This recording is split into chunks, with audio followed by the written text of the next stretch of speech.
the people stationed on the streets of Washington, D.C. Who are they there to intimidate? Obviously, they are there to take away undocumented immigrants or people, brown people or white or black people, especially brown people. But they're in the suburbs. Like, who are they trying to worry there? Who are they trying to gain control over?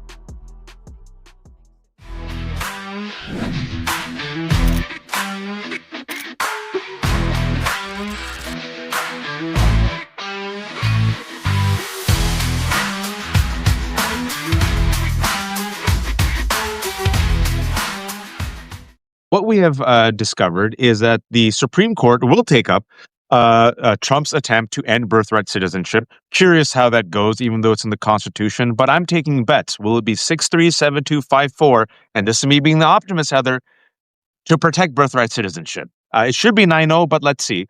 Furthermore, Donald Trump has just received the most prestigious prize, the FIFA World Peace Prize, Heather, as more reports are coming out that his administration most likely murdered Venezuelan fishermen. And then also, now for the past week, Heather, I'm sure you've seen that they are openly, by they I mean the entirety of MAGA, is openly promoting a Nazi talking point. Yes, folks, I said a Nazi talking point, remigrate. Remigration is a Nazi term, a white supremacist term that is a synonym for ethnic cleansing and calls for the removal of brown and black immigrants. So now they're all in on that. And in the past 30 minutes, Heather, the Trump administration says Europe faces, quote, civilizational erasure, which again is a talking point that white supremacists have bandied about for 20 years. I've been writing about it, and was also the thesis of Anders Breivik, the mass shooter in Norway and the terrorist who said he needs to save Europe from brown and black people and Muslim immigrants. So now I have Heather with all of that. This week, as Donald Trump is drowning, they have decided, a report came out yesterday on Axios, that Republicans have decided to double down on this strategy of racism and hate and go ultra MAGA. So my question for you as a historian is, how can the majority fight back against MAGA's doubling down on fascism, and I want to use the words bluntly, white supremacy? If you disagree with that framing, have at it. Oh, I don't disagree with it at all. The only thing that you said that I would disagree with is that you said that they are interested in removing black and brown immigrants from the United States. And I would say that it goes beyond immigrants. And certainly they are already talking about naturalized citizens. But at the heart of white supremacy is exactly that, getting rid of everybody who isn't white. So I'm with you 100% on that.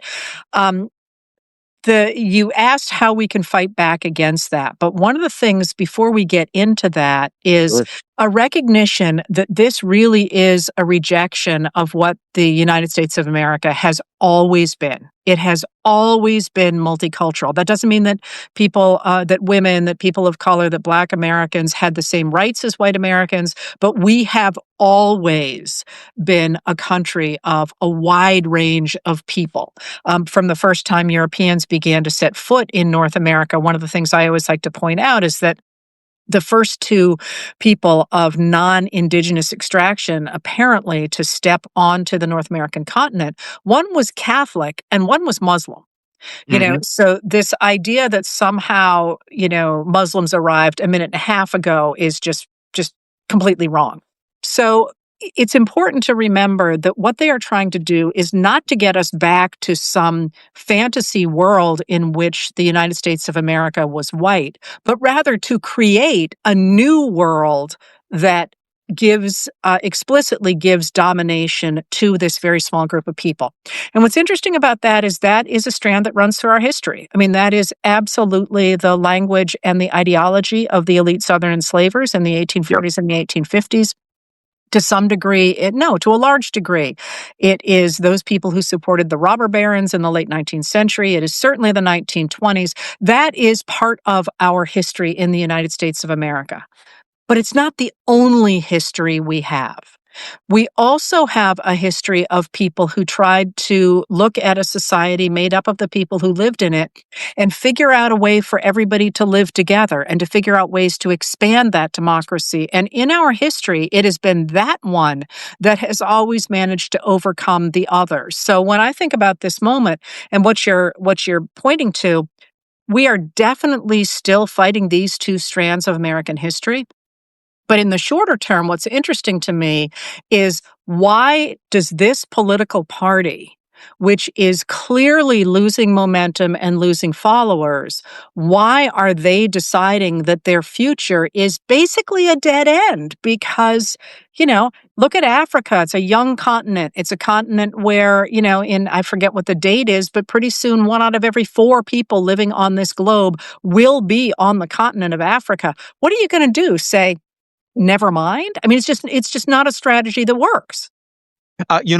So I've been in trouble the past week, not trouble, but the right wing, the entirety of the right wing has been after me because I responded to Donald Trump's Thanksgiving hateful post, blaming third world immigrants and, using the shooting, the terrible shooting and murder of the National Guards people as another failed Iraq Stack Fire moment. And since then, they've switched from Afghans to Somalis and not just Somali refugees. I'm sure you saw him. He fell asleep. Then he woke up and he said, called the entire Somali people garbage.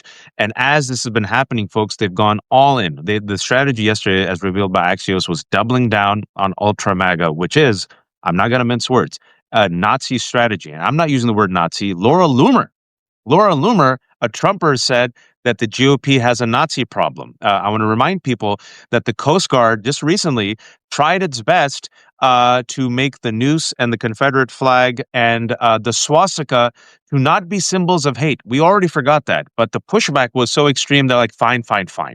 That was a news story from just 2 weeks ago. The news story that people are also forgetting, Heather, the young Republican leaders in their 30s and 20s, so young, 2,900 pages of Telegram messages promoting white supremacy, saying, I love Adolf Hitler, promoting 1488, the white supremacist slogan, talking about rape being epic, because we also have to talk about not just racism. And last time we talked, I want to talk about misogyny in this because if you look at extremist movements historically, whether it's Al Qaeda or Al Shabaab or neo-Nazi groups, it is this romanticized vision of a past that doesn't exist, right? Purity, good versus evil, and these people are the invaders who have vilified our pure lands. And furthermore, if you look at their narratives, the DNA is very similar. Women have to be beneath men. Men are at the top. And a woman's greatest, if you will, virtue is to birth the next crusader, the next jihadi, the next knight, right? So I think you're seeing the combination of them trying to create this romanticized vision of a past where the white male was at top and the woman, even the white woman, knew her place. And the black and brown people will be sent out. And like you said, it's a failed narrative. And I called out this failed narrative. And I literally said to hate mongers and white supremacists, you're losers. You have lost. You don't even realize you've lost yet because A, there's too many of us in the multicultural coalition. And B, even if you get what you want and you suppose they get it, suppose they send you out, me out, everyone out, Heather, the country falls apart. That's right. It's over, right? So let's talk about, I do want to talk about this because this is often forgotten. We'll talk about the racist aspect of it because it's so clear, the power aspect of it, the capitalist aspect of it, but the misogyny aspect of it gets lost. And it's critical to understanding all fascists and extremists.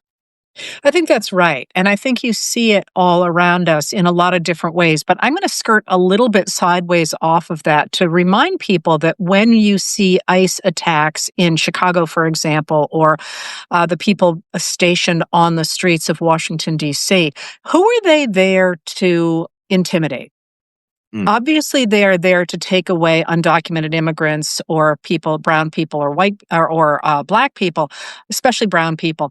But they're in the suburbs. Like, who are they trying to worry there? Who are they trying to gain control over? And I think one of the things that when we think about the white supremacy that you're seeing coming out of this group of It's a very small group of people who have control of the White House, because I think a lot of what you're hearing from Donald Trump is what Stephen Miller has put in his ears minutes beforehand, and that's a different topic, is the mental health of the president. But people tend to forget that the attacks on these Black and brown people are designed to get control over white people. Mm. That is, that's an important piece of this, because if you can cow those white voters, those white suburban voters, the white rural voters into keeping your people in power, then you're good to go. And they're not really concerned so much about the votes, obviously, the votes of Hispanic Americans, whom they've just absolutely tossed under the bus. They're not really concerned about the votes, obviously, of Somalis, who were an important part of the Trump coalition in 2024. What they're really trying to do is say, you need to get behind us, or those people are going to come take over your towns, your people, or we're going to do this to you. And that piece of all of this, I think, tends to get lost. And the fact that what we're really fighting over is control of those suburban people, those white people. And by the way, that's a misnomer. Suburbs are no longer white. That's the way people in politics tend to think about them. But then, crucial to that, who are they trying to control in that population? White women, right? Who are the ones who are not going to be able to have abortion rights? Who are the people who are bleeding out after they have a miscarriage? Who are the people who can't get reproductive care? The same people that they are saying should be home producing babies. And that piece of the puzzle, that piece of what you have called accurately, I think, the Nazi or the white supremacist puzzle, is one that we just don't talk about much at all. There's a number of people doing good work in this field, but it just doesn't break through to the mainstream. Now, I would argue, actually, though, that a lot of what you see going on right now in the rhetoric of that group of right-wing radicals actually comes from a much longer history of marrying sexism to the Republican project of getting rid of the federal government. And that has a much longer history. I'm actually writing a book on it right now. That I don't think we pay enough attention to. And it really jumped out to me in 2024 when nobody really seemed to be talking about the misogyny. And I was like, how can you not see it? It's everywhere you turn. And instead, people are so used to looking simply at the race and not at the sexism. They forget that by harnessing sexism, you literally bring the fight over gender and government into every single household in this country. And that was a piece of genius. And last time we talked, and you said I said something that you appreciated, which I'm like, oh, that's nice. Once in a while, I could say something smart. Was I said the two enduring sins of America that we refuse to confront are white supremacy and capitalism, rather racism and greed.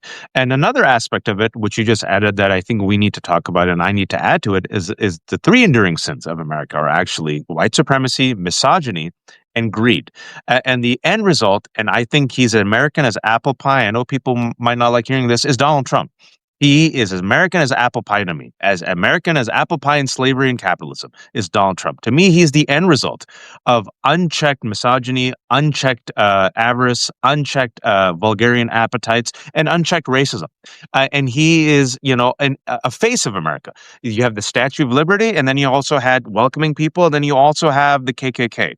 You have people who are white who are like, come, let me give you shelter. And then you have white nationalists and white supremacists. This is what people don't want to confront about America, right? It's not just, oh, what Biden said. This is not who we are. And I always took offense to that, Heather, because I'm like, this is who we are.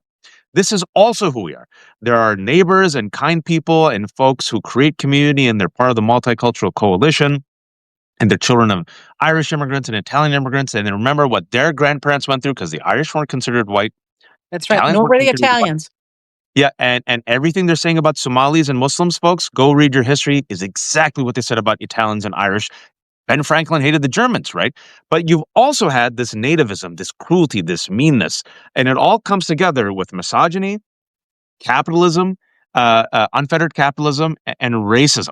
And you said about the arc of history, right? Talking about history, it reminds me about this war, the Civil War. And it seems that this Civil War, Heather, instead of confronting it, and I just want to make three examples. Instead of confronting it, what do? Jefferson Davis and Robert E. Lee lost cause. You know what? they were good Americans. You know what? Let's name monuments after them. You had Jimmy Carter even engaging in a hagiography of these people, right? So we whitewashed it. Charlie Kirk should never have been killed. You and I are against the murder of it done by Tyler Robinson, not by leftists, allegedly, Tyler Robinson. But his life was a life of promoting hate. He inspired people's worst angels to come out. I mean, top of my head, he was against the Civil Rights Act, hated Martin Luther King, promoted the replacement theory, said Islam was the sword used by the left to slit the throats of the Western civilization, pro-misogyny, right? On and on and on. And then in death, what do we hear? He was doing politics the right way, and we keep we keep refusing to confront this and name this, Heather. And now it's literally this week. This week, it's staring us in the face. What will it take, Heather? And if I'm wrong on this, you tell me I'm wrong. Well, so first of all, I think the word "we" is doing a lot of work there, and let me take that back a little bit. But one of the things, and we could talk a lot about the relationship between capitalism and racism and sexism. And remember, what capitalism means in the United States is not necessarily just an economic system. It is developed in part to stand against the concept of socialism in the late 19th century, which is not an economic system in that period the way it is thought of. It essentially means letting poor people vote. Because if you let poor people vote, they're going to vote for social services, and that is socialism. It gives them too much power in the electoral system. So to stand against that, we need capitalism, which is the rich guys get to control politics. Okay. So that becomes, I mean, it is obviously part of an economic system, but there is a dramatic political component in both of those things. But what you have just identified in all the things that you talked about is the concept of a society based in hierarchies. And that matters because there are a number of religions that impose those hierarchies on society. And so when people are looking at the idea of subservient women, for example, or the idea of Black Americans not being as smart as white Americans, what they are trying to do is they're trying to impose on society a hierarchy that says, I'm just better than you. I'm just, just inherently, I am worth more than you are. I'm a better person than you are. And therefore, I have the right to control society. And I think that's what you see currently in this administration. You have a lot of people who are in the positions they are in because of who they know, because of how much money they have, and not because of how good they are at things. And you look at just how incredibly incompetent these people are. And I have to say, one of the things that I have not researched, but you can't kind of not see it out of the corner of your eyes, is that a lot of these people appear to be ending up in the news for being incompetent because they fired all the competent women and Black and brown people who previously they would have hung the whatever they've done wrong around their necks, right? Those people got out of town and said, go for it. And then you watch these guys screw up and there's nobody around that they would normally blame. So I think part of what you're seeing when you say Trump is the pinnacle of that is indeed him saying, I can fix it. I'm the one. I'm the person who can do everything. And that is fascism. That is the idea of some people are better than others, and this person therefore has the right and probably the duty to rule us. It's the white man's burden. It's all that history of, I'm better than everybody else, therefore I should run things. Absolutely, that runs through American history. It runs through a lot of countries' history. I could even argue it runs through every country's history, right? But standing against that is that other idea that what you really want to do to create a successful society is to crowdsource it. You want to have different ideas. You want to make sure that everybody has a say in society and that there is value to that aside from anything moral, aside from anything religious, aside from anything that seems right perhaps to you and me.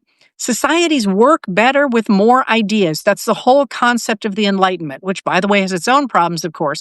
But you want to throw as many ideas into the mix as possible. And that has also run through American history. And those two things run side by side. And one of the things about the second of them is, as Lincoln said, you got to be really careful about the idea of hierarchical societies, because if you buy into that, it's only a question of time until somebody decides you're not one of those people who should be on top. And this is something you see people saying about the Trump administration all the time.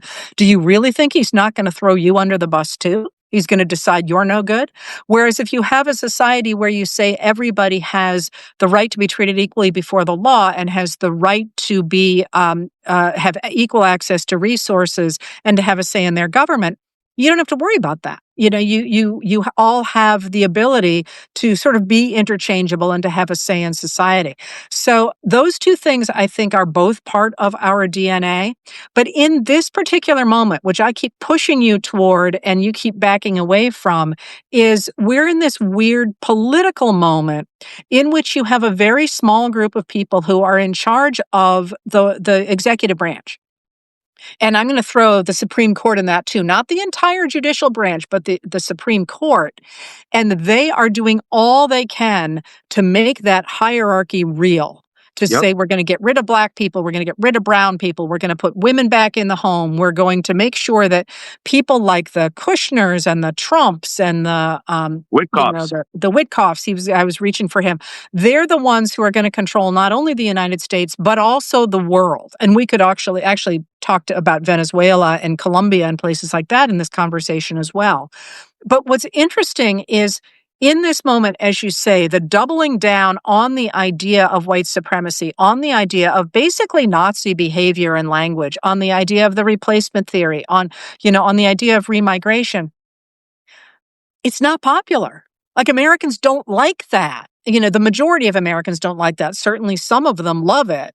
But an awful lot of Americans appear to have voted for Trump in 2024 because he promised everything to everyone. And what they really hoped for was the idea that their prices would come down. And even though people like you and me said it ain't happening, they didn't hear it.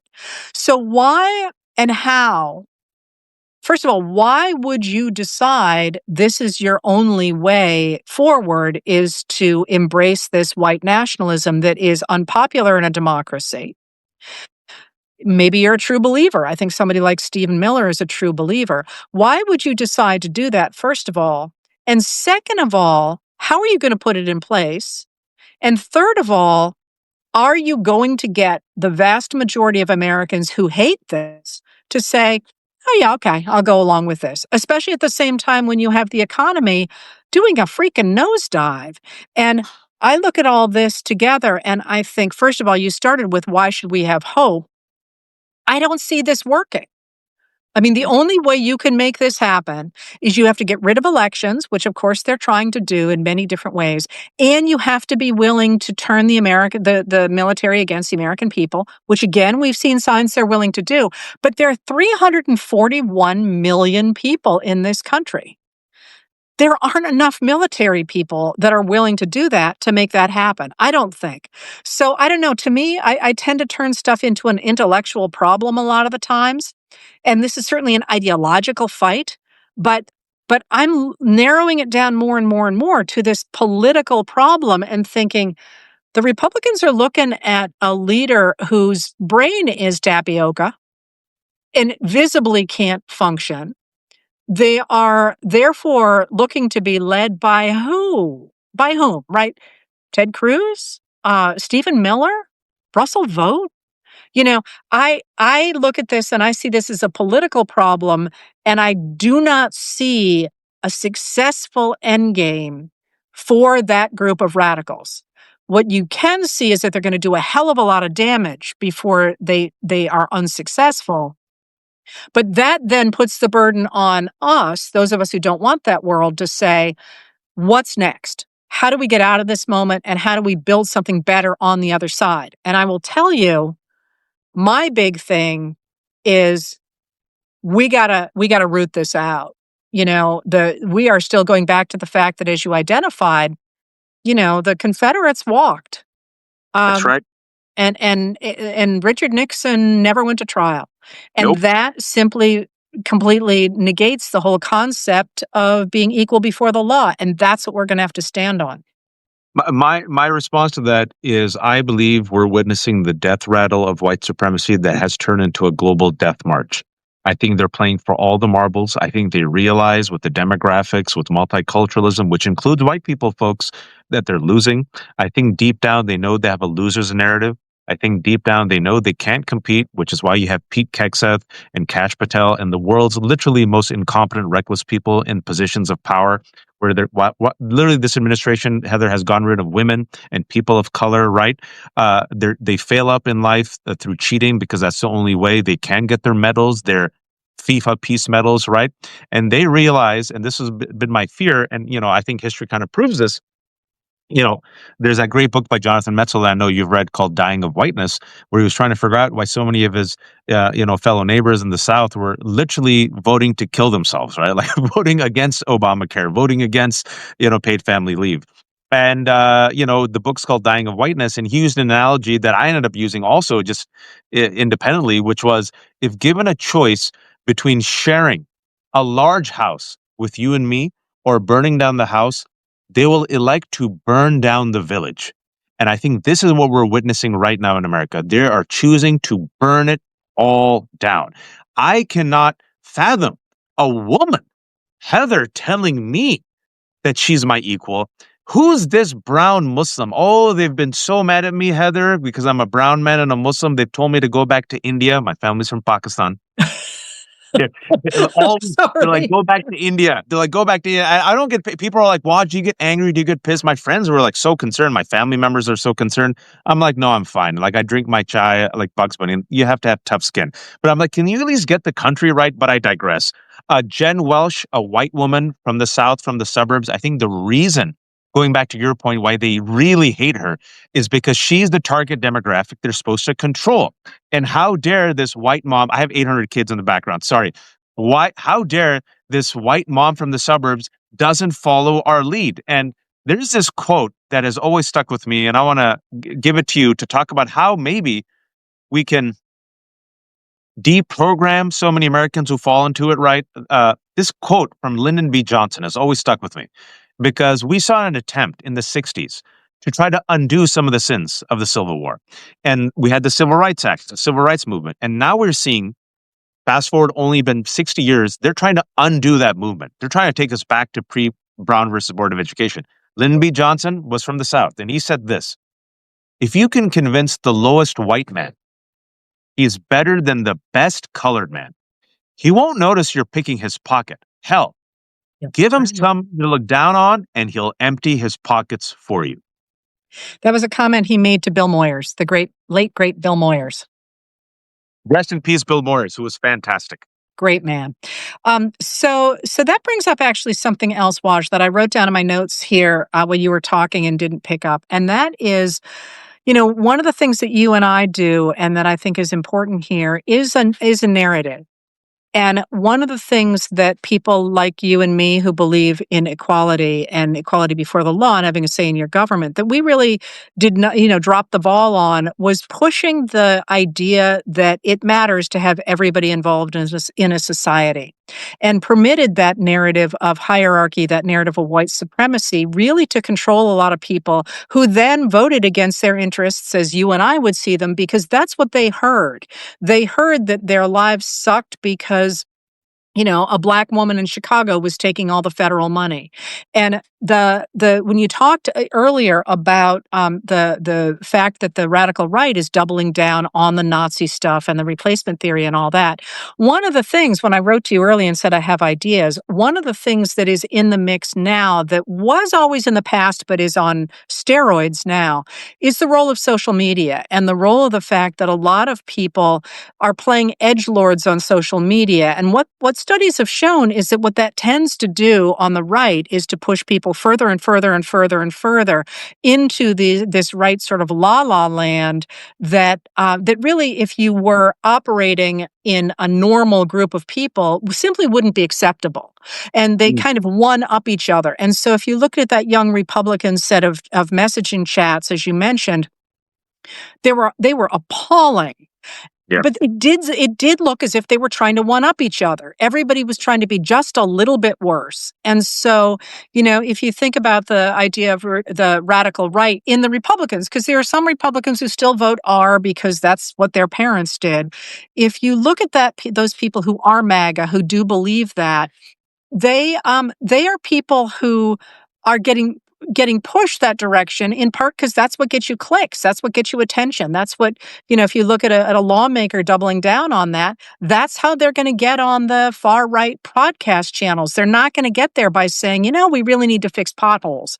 So that idea of social media and of taking back the narrative of what America is about is really important, because in the past, that has always been, in a moment like this, what made people come together.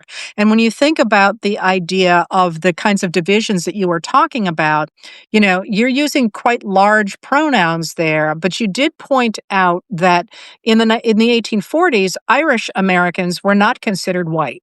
In the 1880s and the 1890s, Italian Americans were not considered white. And this idea of being white, I mean, there, obviously there's a whole body of scholarship here on the construction of race. Like, what does that even mean? What does that mean in a world in which, and by the way, as I say, the United States has always been multicultural. What does that mean? How do you define who is white? Do we start doing DNA tests? Do we, it doesn't really make sense to try and organize politics around that. So when you think about changing the narrative to an older narrative of America being multicultural, of standing on the values of equality and having a right to have a say in your government and equal access to resources, including healthcare and education and so on, you change, I think, that person who has been voting against their survival and perhaps their interests that you talked about, or that, that's referred to in Dying of Whiteness. And that's, I think, where we come in, people like you and me, is saying, this is stupid. This is not what America should stand for. And while we have always had a reactionary right, and probably always will, there's always going to be about 22 to 25% of people in a society that are, sort of off the main drag on both sides. The way we combat that is by making sure that people understand that America at its best is Abraham Lincoln and Fannie Lou Hamer, not J.C. Calhoun and Jefferson Davis. Yeah, well, good luck with that. I hope, but I do want to ask you this, Heather. As I was listening as you were speaking, and I don't know if I discussed this with you in the past, but if you look at the polls, right, that Lyndon B. Johnson quote, he just understood it so well, the psyche, the mindset, the con of white supremacy, and how it has radicalized so many people who, like you said, are now white, but in the past weren't considered white because race is a social construct. But it works. It works like gangbusters, Heather. Right? You just give them someone to look down on, and it works. Even with people of color who want to embrace whiteness, they're like, "Oh, you're the good model minority." But did you see that undocumented? Oh yeah, I'm not like him. I'll vote for against my interests. Or transgender people. Oh, you're right. The transgender people. Okay, let me go vote for Trump against the transgender people. So they get sucked in to this allure of whiteness, right? It's like this soma. It's like so powerful, right? And even if you can't be white, if you can be asymptotic to whiteness, you're taught in this country that you'll be safe. You'll be the good one. You'll be protected. And we saw this election, this blue tsunami that just happened a couple of weeks ago. I was looking at the crosstabs. I'm not surprised. Mamdani won by nearly 10 points, but even with Mamdani, not a majority of whites. Even with Mickey Sherrill, not a majority of whites. Even with Abigail Spanberger, not a majority of whites, right? And I've now come to the point where just give me 45% of white voters and I'll be happy. You take the multicultural coalition of Black, Asian, biracial, Muslim, Jewish, Latino, and 45% of whites. And if we can just get that, Heather, that might be enough to barely put us over the edge when you look at gerrymandering, Supreme Court. God forbid they use martial law. I still think they're going to go for martial law. I hope I'm wrong, which is why they're doubling down on this, because I think they've already used the word insurrection several times. Stephen Miller has used it. Pam Bondi has used it. And Donald Trump, when he was asked whether or not you'll use the Insurrection Act, he didn't say no. But is there something that we can do, Heather, that like literally in this generational moment of change, where a Mamdani wins and a freaking Donald Trump wins, that we can convince enough white people, maybe 55%, join the multicultural coalition, and white supremacy is a con and a losing narrative that has already failed? Can we fix this finally? I don't know. Well, so let's start by going back to LBJ in the 1960s, because there's a really important lesson there, and that there's also that's worth paying attention to. And that is the times when we have gotten our most powerful reforms in this country are times when the economy is good. That is, people are much more willing to say, I'm perfectly happy to let my neighbor eat because I've got food on my table.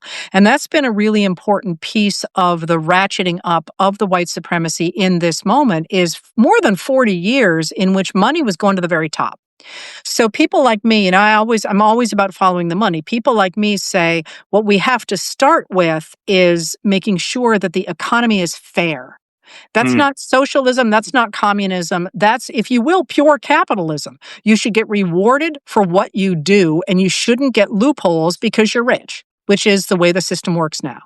And, I interviewed Mamdani a couple of days ago, and one of the things Saw he that. Well said, done.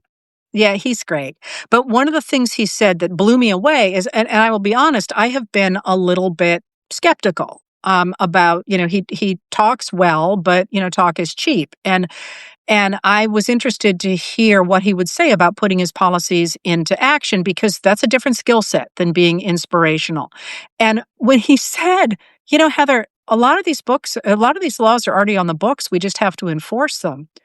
You could have had the little light bulb going off over my head, because in fact, that's how we got the civil rights movement, is that the Eisenhower, first Truman, but then Eisenhower says, well, let's just enforce the laws on the books that were there from Reconstruction. And very quickly, it becomes clear they're not going to be enough. So we get the Civil Rights Act of 1957. That's the one that Strom Thurmond talks, for the filibuster forever to stop. And then when it's clear that's not going to work, then we get the Civil Rights Act of 1964. And when Black Americans start to turn out to get registered under the Civil Rights Act of 64, which is designed to put in place the laws that have been on the books since Reconstruction, and they end up getting killed for it, then we get the Voting Rights Act of 1965. So that idea that a lot of what we need to do is already on the books, we just have to enforce it. Things like the laws about antitrust, the laws about the IRS, the fact that the Biden administration was cracking down on all the rich tax cheats, and of course Trump has gone ahead and slashed that back to the bone. A lot of what we need to do is already on the books. But in terms of what you just said about how do you convince white Americans, first of all, you need to convince 50.1% of Americans. Nobody's checking who, obviously the pollsters are. You don't have to have everybody. And that the white men have not voted for a Democrat in a majority since the Civil Rights Act, the Voting Rights Act of 1965, right? That's just there. But you also see that for the first time, I believe since 1965, a majority of white Americans dislike Donald Trump, dislike a Republican. That's a first. But for me, what all of this comes down to, and this is because of the way I think about the world and what I study, and that is that we become who we say we are. So if we say, America's always been racist and we're never going to get out of this and so on, and that basically some people are better than others, and you want to make sure you're on the side of the people who are better than others, so we're going to give Trump the Great Peace Award of FIFA, right? That's who we are. But if we say we believe in the rule of law, and we believe in equality before the law, and we believe everybody has a right to a say in the government, even if I disagree with what they want to do, then we have a greater chance of becoming that. And we are never going to be perfect. The whole point of democracy is that people kind of suck a lot of the time, right? We don't get it right all the time, but sometimes we get stuff really right. Sometimes we get stuff really wrong. If we turn that narrative around, we can create that future, and it will not be easy. And as I say, I mentioned Fannie Lou Hamer before. Fannie Lou Hamer damn near died because she got beaten to death, not to death all the way, but they were trying to beat her to death for registering people to vote. And I hold that up because she came back from that and she said, what are they going to do? Kill me? They've already tried that. And it's not going to be easy. But, if we're willing to put that effort behind it, those are the people we remember. Those are the people we lionize. Those are the people we try and imitate. And I think that that's for me the way forward, is to keep on insisting that maybe it's not who we are, but it's who we can be going forward.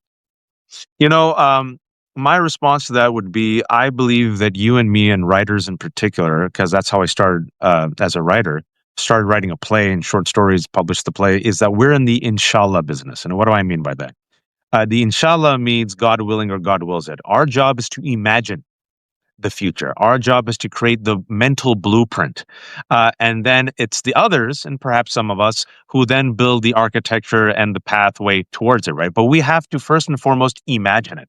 And I think what these narratives, these failed narratives of white supremacy and misogyny and capitalism, what they've done is, if you think about it, Heather, they've so paralyzed our brains that we can't even imagine affordable healthcare. We can't even imagine paid parental leave. We can't even imagine taxing the rich. What are we told? You're a moocher. You're a loser. You're a communist. And we're like, oh, you're right. I work until I'm broken. I am a moocher. Oh, let's give Elon Musk billions of dollars, right?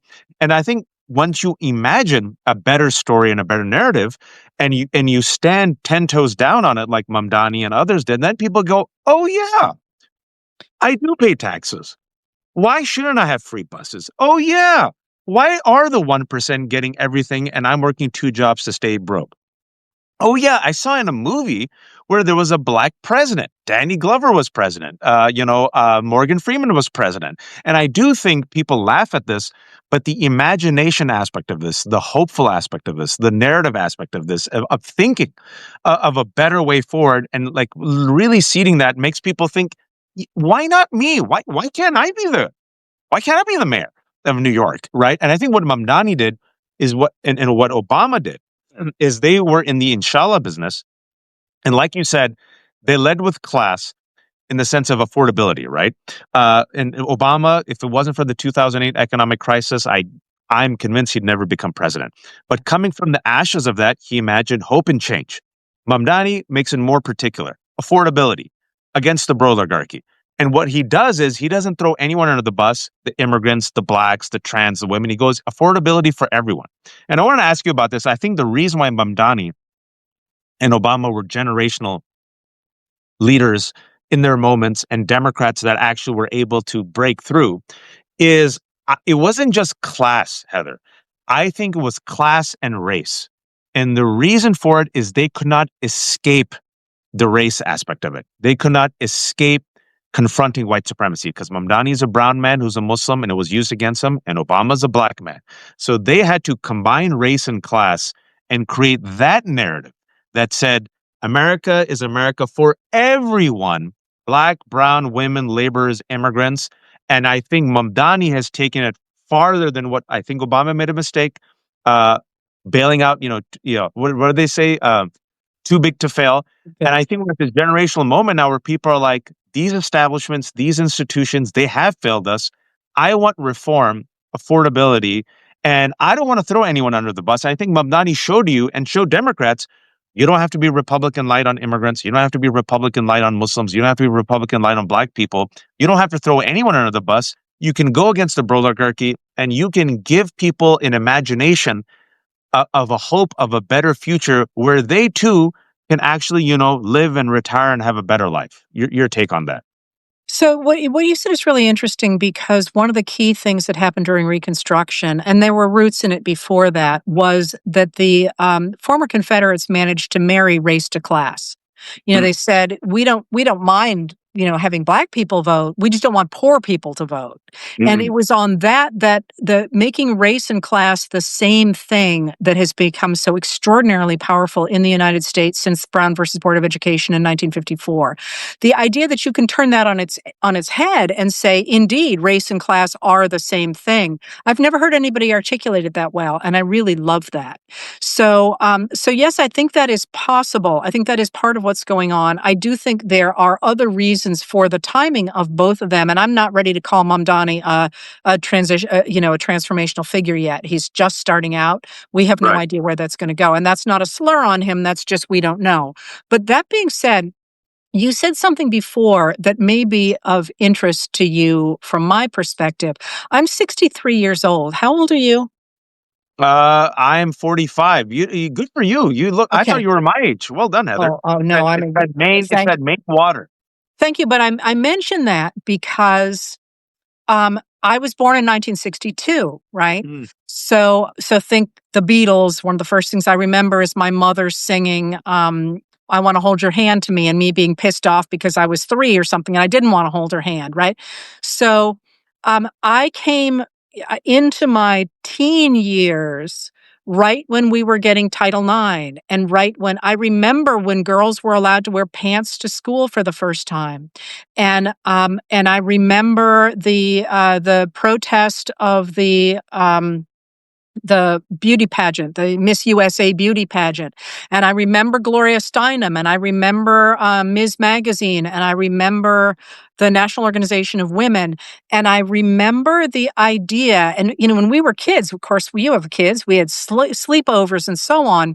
Us girls sitting there and talking about what it was going to mean to be able to become professionals of some sort. And then I went, of course, away to prep school where I was one of the member of one of the first classes, co-ed classes, and my sister was the first in the first class where at Harvard they put women in Harvard Yard, and I was 8 years behind her.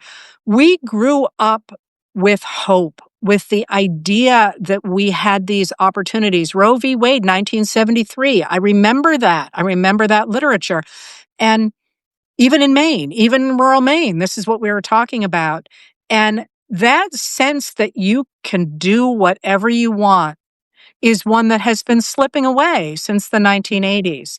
And your generation, your people, you don't remember that. You don't remember that sense that you could do everything, that you're seeing it fall apart.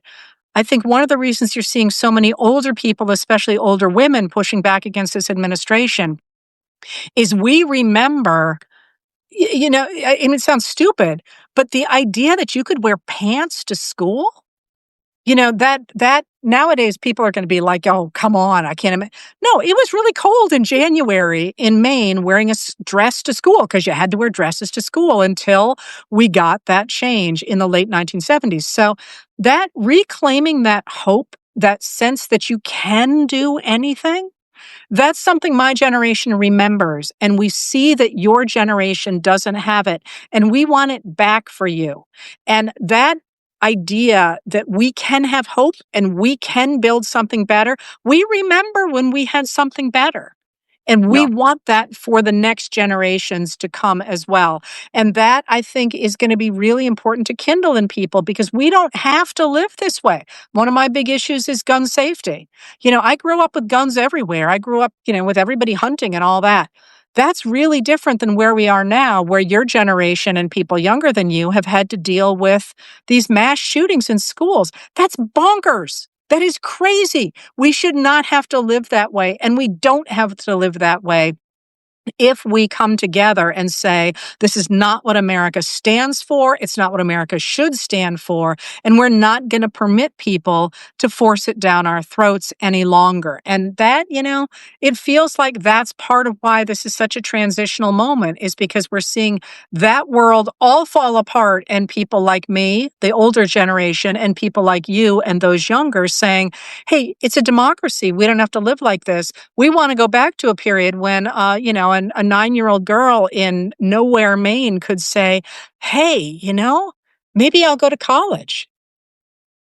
I think you're exactly right. This is a transitional moment. It comes rarely. I'm 45. You know, uh, I have some mileage and tread. I grew up with the war on terror. It was a watershed moment for us, especially those who are Muslim. It was a fork in the road where many of us were violently reminded that we weren't white or American. Those of us who did everything right, born in this country, worked hard, we were told, nope, tag, you're it. Same thing that happened to Japanese Americans, same thing that happened to Irish, same thing that happened to Italians, same thing that still happens to this day to Latinos and Black folks. And you're like, oh, Americanness is conditional.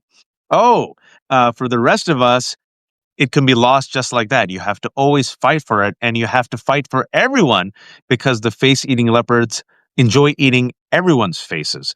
And this next generation, the younger one, the one underneath me, in terms of not, in terms of age, they have seen an institution collapse. I mean, you've seen the data and polls, Heather. It's really just tragic when I see these young people in their 20s. No faith in the future, no faith that they can get married, no faith in the economy, no faith that they can get health care. They want to leave if they can. No faith that they can actually have safe and healthy pregnancies. Right? They don't believe in these institutions. They don't believe in the words capitalism, democracy, Democrat, Republican. They're like, all right, MAGA, what do you got? MAGA failed. Democratic Socialist, great. What do you got? And I think in this moment of generational change, there is an energy where we don't have to accept the status quo. We don't have to be content with restoration. I do think this is that rare moment, just like the 60s where I was not alive, or even FDR, right? Where we, the majority, if we push for it, we can actually go further. We can actually get paid parental leave. We could actually get affordable healthcare. We could actually, get free colleges. I think we're at that moment. Let's see how this plays out. But with that, I wanted to ask you, with a little bit of time that we have left, I respect your time. I know you're very busy. My concern is, as the Republicans are doubling down, for those 13,000 who are joining us, thank you. We start off talking about how Republicans, despite the horrific polls, has said, you know what? Let's double down on our very unpopular racism. They're all in, folks, because for them, they're playing for all the marbles. It's a zero-sum game. This is a death rattle turned into a death march. My fear is, with the Democratic establishment, I'm not talking about all Democrats, with the people in power, people close to power. I'm sure you heard Gavin Newsom yesterday. He's not stupid. He reads the polls. Wide open, meatball down the middle, to talk about taxing the billionaires. He said, no, it's a Big Ten. Why tax the billionaires? When it comes to Chuck Schumer embracing Mamdani, still hasn't embraced it. Trump did before Chuck Schumer. When it comes to Hakeem Jeffries, hey, they pardoned, Henry Cuellar and his wife. He's like, that's the good thing that they did. And everyone was like, wait, what? Isn't he a fraudster? When you see on genocide in Israel, they're progressive on everything, but Gavin Newsom still says, let me bear hug AIPAC, right? Hillary Clinton, I don't know if you saw 3 days ago, my God, she voluntarily accepted Miriam Adelson's invite. Oh, Miriam Adelson, for those who don't know, Sheldon Adelson's wife, hardcore anti-Palestinian pro-Zionist who gave $100 million to Trump. And Hillary Clinton voluntarily accepted the invite and said, you know who's wrong? Not Israel and its occupation and genocide. It's the children. The children are wrong, and the TikTok. I say all of this, Heather. It's not quite how it happened, but go ahead. I was doing the Principal Skinner, but pretty much that's what she said. She said, it's the young people, they've been radicalized thanks to TikTok. Yeah. And I'm like, I think they're radicalized by genocide, but I digress. My fear is, if we still go for restoration in front of reform, if we still play it safe, my fear is you'll get another establishment Democrat who will come in 2028. But the people, the young people who have seen nothing but pain, they will demand a change that won't be coming. And my fear, Heather, is I see Nick Fuentes, I see the Groypers, I see Candace Owens, I see Tucker Carlson. Folks, you better pay attention to them. They're not going away. They're winning over a lot of young people and disaffected folks. If we don't go for reform, if we're not bold with our inshallah and imagination, my fear is we might see our first neo-Nazi president in 2032. I gave you a lot. So here's what I would say to this. I worry less about the establishment Democrats because they are who they are. We're in a generational change. There's really no doubt in my mind. And in different generations of not people, but of politics, you need different kinds of people. So what you're talking about with a number of what let's just call establishment Democrats, you're getting people who are used to a certain way of thinking and might be, by the way, very good at getting legislation through, which we need. We need those people. But you're absolutely right that that's not where the momentum is. And I worry less about them than other people do. There's a lot of people who are like, we need to get rid of Chuck Schumer. We need to get rid of this person. We need to get rid of that person. My thought is that What we need right now are the younger, and I'm sorry, there are older people who think this way too. I mean younger in politics, people out there who are going to be talking about the kinds of things you just said: better health care, universal child care from a very young age. I mean, we could go down a whole list. Repairing a government that actually works for the people, because I think you're absolutely right. This is not a moment to say, hey, let's go back and do what we did for the last 40 years. This is a moment to say, no, we're making a break here from this weird 40-year period that has stagnated the United States, not only economically, but in terms of our addressing climate change and so on. And we are going to have to push forward. And I expect that, from what I see, that when you're looking in 26 and you're looking in 28, and I haven't looked any beyond that, the people that we're going to see elevated on the Democratic side are those people who are answering those needs, especially of younger people. And so when people say there was a big fight over, one of the leadership positions, and a lot of people wanted Alexandria Ocasio-Cortez in that position, and I'm like, hell no, don't put her in a back room with a folder. We want her out in front of people, talking to them and talking about what they want and talking about ways the country could be. We want the old people, the old guys who know how the system works, in the back rooms right now, so that they can be the people who explain to the new people how to get bills through Congress. So I worry less about the Democratic Party getting stuck in the politics of the last 40 years, and a lot more about people today speaking up about what they want. Now, on the other side, on the Republican side, I think that world is open too. That world is changing really dramatically. And as you say, the MAGAs are apparently making a lunge toward going even farther right. But there's interesting stuff happening over there as well. So you get the resignation letter of Marjorie Taylor Greene, the Republican of Georgia, for example, in which what she talks about is a lot of the stuff you and I have been talking about: affordability. She has a lot of, a lot of things that don't fit into that bucket. And a lot of people say, well, you can't trust her. Of course you can't trust her. But what she is doing is she is reflecting what the American people that she expects will be voters want to see. So it seems to me that what we're looking at is the kind of realignment that we saw in the 1850s or the 1890s or the 1930s, where a lot of political partisanship that had been really fairly stable for a long time suddenly goes all up in the air. And a lot of people, and you saw this in early November, in the voting in early November, a lot of people who had voted MAGA turn around and voted instead for Democratic candidates, or independents voted for Democratic candidates. And going forward, I mean, I can't tell you what's going to happen for sure, but going forward, in terms of the place to put energy, it's in speaking out right now before the midterms and saying, here's what I want. I want a state house in my state that cares deeply about education, or that cares about gun safety, or that is going to put back the navigational buoys that the Trump administration has taken away from us, and that pose a daily threat to the people I love. Those things are the things to get on the table now. Because if you look at the people who are running for office in 2026, that's only now becoming clear. There's a lot of jockeying going around. You know who's showing up? People who were part of the civil service who got fired by the Trump administration. You have people who were in the military and can't stand the way that the military is now going under Trump. You're seeing a lot of new faces. And again, I worry about this less than other people do, I think, because you saw the exact same thing in the late 1850s, when nobody had heard of Abraham Lincoln in 1855. Nobody had heard of John Sherman. Nobody had heard of all these people who went on to do things like write the 13th, 14th, and 15th Amendments. They were created by the moment when they recognized that the elite Southern enslavers had taken over the system. And we're doing the same thing. We don't know who our heroes are now. Nobody had heard of Zoran Mamdani a year ago, right?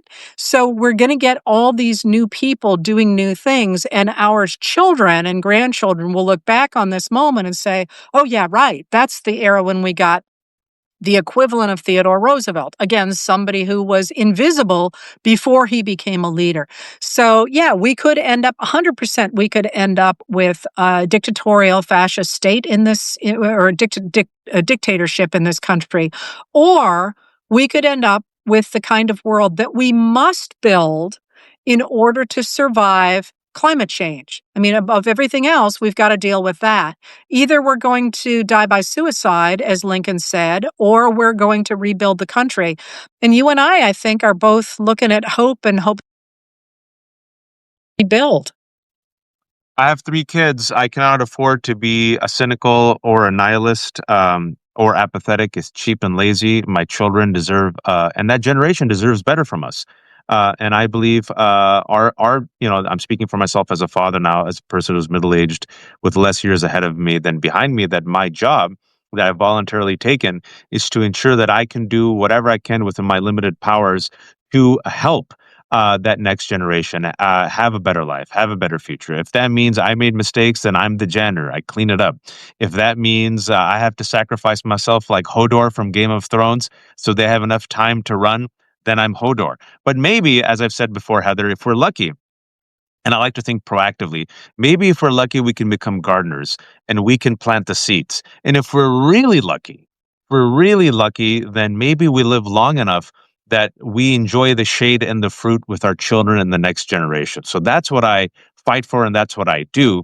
And I also say there's some hate mongers here and trolls here. This is what I say to you. If you are a white supremacist, if you are a white nationalist, if you're a hate monger, if you ascribe to that narrative, I want to just let you know that is a loser's narrative. That is a narrative of fear. That is a narrative of miserliness. It is a terrible way to live your life. There is a better way. So I actually invite you in good faith to ditch that narrative and join the rest of us in the multicultural coalition of the willing. Taste the rainbow. It's far more delicious. Our parties are better. The food is better. The music's better. Everyone's better looking. Life is better. Be expansive. And also, no matter how hard you try, this vision of mono supremacy, of white cultural supremacy that you want to achieve is already lost. There's just too many of us, Black people, brown people, Asian people, biracial people, right?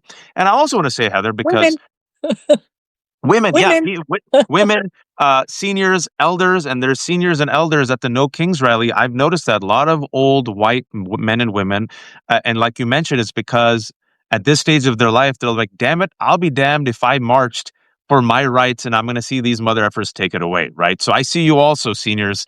And I also want to say for those folks, some of the trolls who are watching, not all of them, but you need me to suffer and you need Heather to suffer to feel great again. I don't need anyone to suffer in order to feel great again. And furthermore, Heather, I want to say, I don't want you or anyone else to suffer in order to feel great again. I want your children to have healthcare. I want your children to be able to dream. I want your children to have a great education that I did. I want your children to be able to say, you know what, inshallah, I can afford a home and get married and have kids. That's what I want for you. So even though you dispense cruelty to me, I still say, inshallah, I want you all to succeed. That's where I'm at. And I'll end with, if I may, simply saying that the people who are accusing people like me and Jen Welsh and Joanne Reed of hating America, the people who support remigration, the people who support these white supremacist conspiracies, Heather, you're the historian. But I was thinking about this yesterday. I'm like, you know what? These people really hate America. They hate democracy. They hate separation of church and state. They hate multiculturalism. I mean, they really hate what America is about. So if anything, I shouldn't go back. If you truly believe this, you should probably go to Hungary, where Viktor Orban, your guy, is there, and he has turned the country and the economy into a shithole. But I digress. Heather, before you leave, can you shamelessly promote yourself?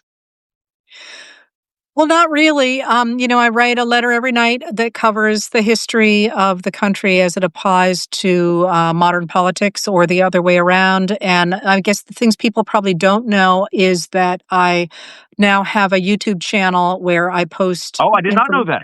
Yeah, Very good. I do. Twice a week, I do a roundup of politics, and then I do chats with other people and interviews. That's where I did the interview with Mamdani, and I'm on Instagram. What we're trying to do is to be as many places as we can, just because it's not a good idea with the amount of money that is dominating media to put all your eggs in one basket. So I did something for you because you and me, as a woman, you know this, and as a person of color, you know this. We are trained never to promote ourselves and be shameless promoters. So I have promoted in the chat section your YouTube channel. Here it is again. She has 680,000. Let's get her to 700,000. It's Oh, at Heather Cox Richardson on YouTube. I've had to learn. You know, this is bad. And if you can indulge me, if I may, I'm going to try. Just give me 30 seconds. Shameless self-promotion, if I may, but for a good cause. Everything on the left took us for free. I have no paywalls. My parents cry. They're like, why? Why? Just put a paywall in the chats. And I'm like, no, and this information should be free. I believe democracy dies in darkness. Someone used to say that, Heather. I believe in order to fight fascists and white supremacy, you have to be informed. I know people are having a tough time in this economy, so everything's free. At the same time, I have a paid model. It's still all free. That's just to help the channel. And I am doing a new terrible capitalists 25% discount, Heather. And I'm putting the link in right now. And for $3.50, it's $3.50 a month, 25% off, or $38 a year if you have the money.